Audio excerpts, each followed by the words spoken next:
গরমে মন প্রাণ কলিজা ঠান্ডা করতে আইসক্রিমের বিকল্প আর কি আছে বলুন তো? তাও যদি হয় ২০ মিনিটে ঘরে তৈরি রসমালাই আইসক্রিম, তাহলে তো আর কোনো কথাই নেই।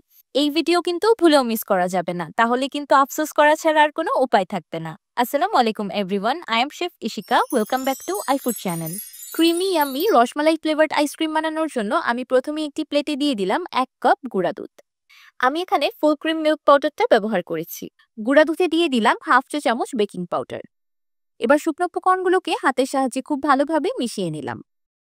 এবার দিয়ে দিলাম রুম টেম্পারেচারে থাকা একটি মিডিয়াম সাইজের ডিম আর ২ চা চামচ ঘি। এবার হাতের সাহায্যে সবকিছু একসাথে খুব ভালোভাবে মাখিয়ে মিষ্টির ডো তৈরি করে নিব। প্রথম পর্যায়ে মিষ্টির ডোটা একটু আঠালো মনে হতে পারে, কিন্তু এতে ভয় পেয়ে আরো গুঁড়ো দুধ অ্যাড করে দিবেন না, এটাকে রেস্টে রেখে দিলেই ঠিক হয়ে যাবে। মিষ্টির ডোটা রেডি হয়ে গিয়েছে, দেখতেই পাচ্ছেন কত আঠালো ধরনের একটা ডো তৈরি হয়েছে। এবার আমি এটাকে রেস্টে রেখে দিব ৫ মিনিটের মতো। এই ৫ মিনিটে ডোয়ের ময়েশ্চারটা টেনে গিয়ে ডোটা হ্যান্ডেবল হয়ে যাবে। ৫ মিনিট পর ফিরে এলাম, দেখতেই পাচ্ছেন ডোটা এখন আর হাতে লাগছে না। এবার ছোট ছোট করে লেচি কেটে গোল গোল রসমালাইয়ের শেপ দিয়ে নেব। আমি গোল গোল করে বানাচ্ছি, কিন্তু আপনারা কিছুটা লম্বাটে বা চ্যাপ্টা করেও বানাতে পারবেন। শেপটা আসলে নিজের পছন্দের উপর ডিপেন্ড করে। আমার সবগুলো মিষ্টির শেপ দেওয়া হয়ে গিয়েছে। দেখতেই পাচ্ছেন মিষ্টিগুলো কত সুন্দর স্মুথ হয়েছে, একটি মিষ্টিতেও খোরাক দেখা যাচ্ছে না।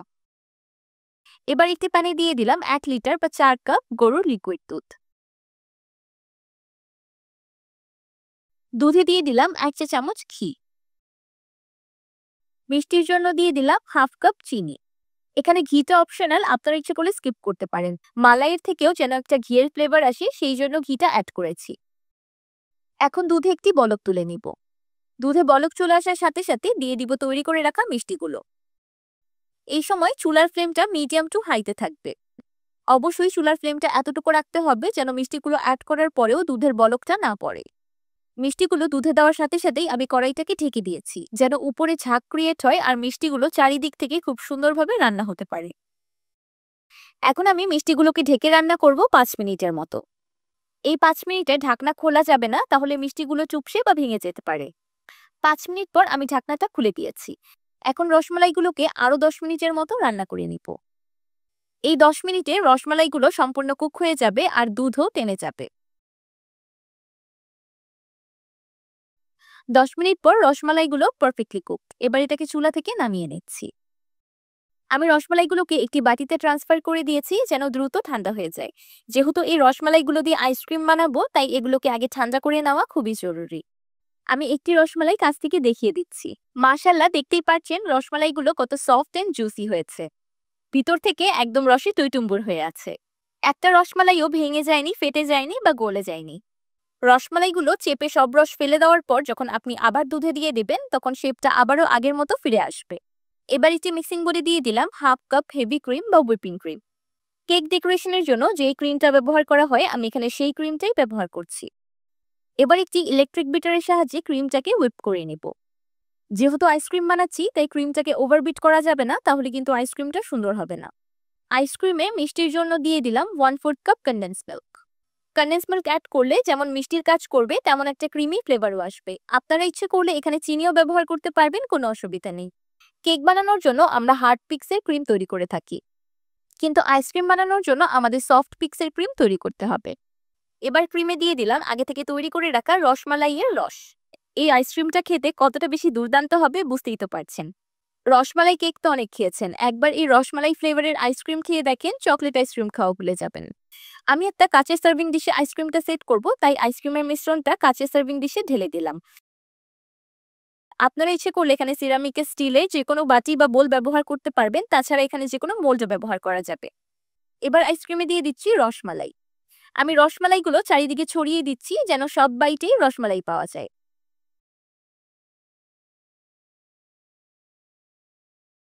উপর থেকে দিয়ে দিচ্ছি কিছু কাঠবাদাম ও পেস্তা বাদাম। এটা একদমই অপশনাল, ইচ্ছে করলে স্কিপ করতে পারেন, কিন্তু যেহেতু রসমালাইয়ের সাথে বাদামের ফ্লেভারটা খুব ভালো লাগে, তাই আমি বলবো হাতের কাছে থাকলে অবশ্যই দিবেন। আপনারা যেটাতেই আইসক্রিমটা সেট করেন না কেন, মুখটাকে অবশ্যই কভার করে দিতে হবে, হয়তো ঢাকনা দিয়ে বা ফয়েল পেপার দিয়ে। এবার আমি আইসক্রিমটাকে ডিপ ফ্রিজে রেখে দিব একদম সেট হয়ে যাওয়া পর্যন্ত। ৩-৪ ঘন্টায় আইসক্রিম খুব সুন্দরভাবে সেট হয়ে যায়, আপনারা ইচ্ছে করলে ওভারনাইটও রেখে দিতে পারেন। তো তৈরি হয়ে গেল দুর্দান্ত স্বাদের রসমালাই আইসক্রিম। মানে বিশ্বাস করা যায় যে রসমালাই দিয়েও এত মজাদার আইসক্রিম হয়? মাশাআল্লাহ! দেখতেই পাচ্ছেন আইসক্রিমটা কত সুন্দরভাবে সেট হয়েছে। কোনো রকম ডিম বা আইসক্রিম পাউডারের ব্যবহার ছাড়াই কত সুন্দর আইসক্রিমের মতো একটা টেক্সচার এসেছে। যদি এমন চামচের সাহায্যে ইজিলি আইসক্রিমটা কাটতে পারেন তাহলে বুঝবেন আপনার আইসক্রিমটা একদম পারফেক্ট হয়েছে। আমার তো হাতই থামছে না, ইচ্ছে করছে খেতেই থাকি।